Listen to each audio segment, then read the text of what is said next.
Today, we are cracking open the ultimate developer's blueprint for 2026. We're zeroing in on how to set up an absolutely foolproof TestFlight beta program. So look, if you're building an app right now, whether you're a solo indie dev hacking away on weekends, a no-code builder, or maybe the QA lead at a fast-moving startup, getting that app into the hands of real, actual testers smoothly, that is absolutely critical. We're going to break down exactly how to pull that off using all the latest best practices. Because I want you to picture this for a second. You've spent months, right? Maybe even years building this app. You finally hit submit to the App Store and immediately, you just watch those one-star reviews start rolling in. And you know what the worst part is? It's all because of some tiny little bug you could have caught in literally 5 minutes. It is the ultimate developer nightmare. But that's exactly where TestFlight comes in. It's Apple's official, totally free beta testing platform, and it exists specifically to prevent this exact scenario. It's your safety net. It sits right there between your raw code and your actual paying customers. Okay, so let's dive into this. Here is our roadmap for today. First, the TestFlight safety net. 2, prerequisites for beta testing. 3, the internal testing track. 4, the external testing track. And finally, number 5, avoiding common beta mistakes. Starting with Section 1, the TestFlight safety net. Let's just get a grip on the fundamental structure of how this whole platform actually works. So TestFlight is basically split into 2 completely distinct testing tracks. And honestly, knowing when to use which one is half the battle here. Just look at the massive difference in scale. The internal track, that allows up to 100 users. It is strictly for your App Store Connect team members. And the best part is it requires 0 Apple review. Now flip over to the external track. That one scales all the way up to 10,000 users. It's open to anyone with an Apple ID, but, and this is a big but, it requires a beta app review by Apple for the first build. Oh, and hey, grab a pen, because here is a major gotcha you need to write down right now. Managed Apple accounts. You know the ones used by corporations or schools? They absolutely cannot accept TestFlight invites. No exceptions, no workarounds. Your testers have got to be using a personal Apple ID. All right, moving right along to Section 2, prerequisites for beta testing.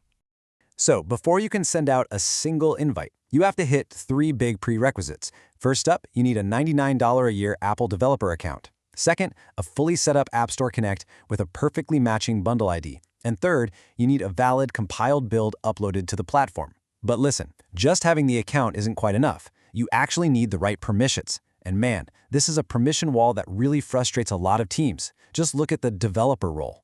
A developer can manage builds, sure, but they have absolutely 0 power to invite external testers. To actually send out those invites, you've got to have either the admin or the app manager role. Weirdly enough, even a marketing role can invite testers, even though they can't manage builds at all. You've got to make sure your team has the right roles assigned in App Store Connect. Otherwise, your big beta launch is going to stall out before it even starts.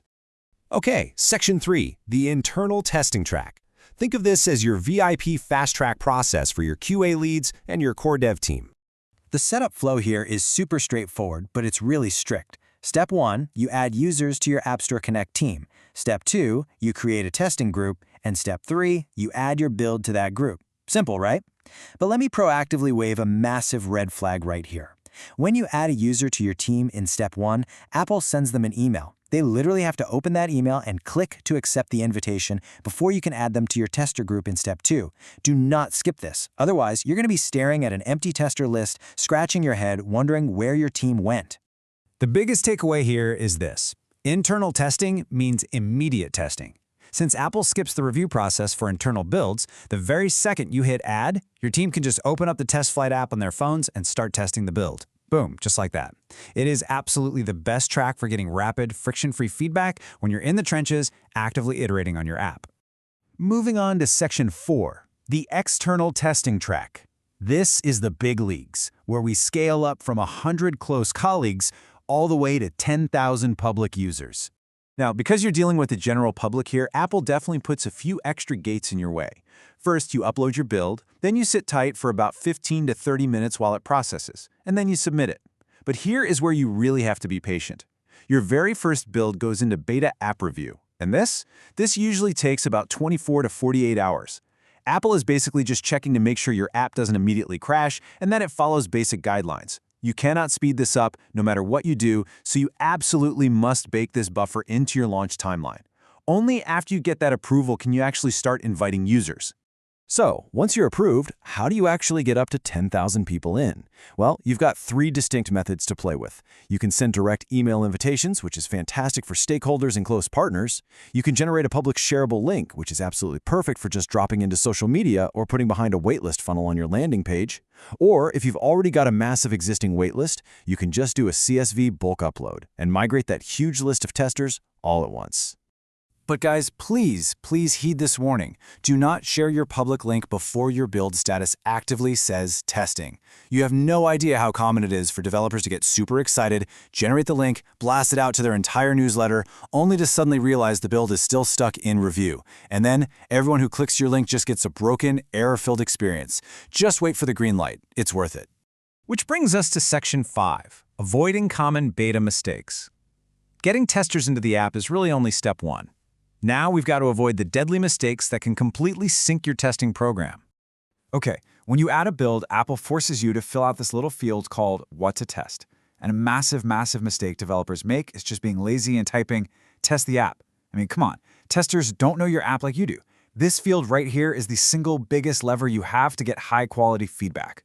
Be super specific. Tell them, hey, try the new checkout flow, or test the camera upload while you're on really slow Wi-Fi. Give them a mission. If you give them direction, they're going to give you incredibly valuable data back. Next up is what I like to call the expiry trap. Every single TestFlight build expires exactly 90 days after you upload it. And here's the kicker, the really scary part. Apple gives you, the developer, absolutely zero warning before this happens. Nothing.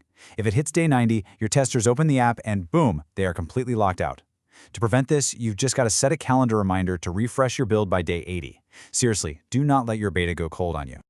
Okay, so what does this number represent? Any guesses? 6 is actually the maximum limit of external builds you can submit for review in a single 24-hour period. So if you launch, discover a bug, and start pushing rapid-fire unplanned hotfixes one right after the other, you're going to smash right into this ceiling. And then, your entire testing pipeline gets blocked by Apple. You've got to batch your fixes and carefully plan your submissions. Now, assuming you do all this correctly, feedback and crash reports are going to start pouring in, and you have got to triage this stuff properly. I like to sort feedback into 3 main buckets. First, bugs. If it crashes the app, you must fix it before launch. Non-negotiable. Second, UX friction. These are things that confuse users, and you really should fix them because friction destroys long-term retention. And third, feature requests. Those go straight to the backlog to be evaluated way later down the line. You have to prioritize actual, broken mechanics over subjective opinions. So look, we've covered the rules, the tracks, the tools, and the traps. TestFlight is an unbelievably powerful platform, but only if you respect how it's structured. So I'm going to leave you with this one question to think about. Is your app's safety net really ready for launch? Seriously, don't wait until the week before you go live to figure this out. Go into App Store Connect and set up your testing framework right now, today. Trust me, your future self and your app's reviews will definitely thank you.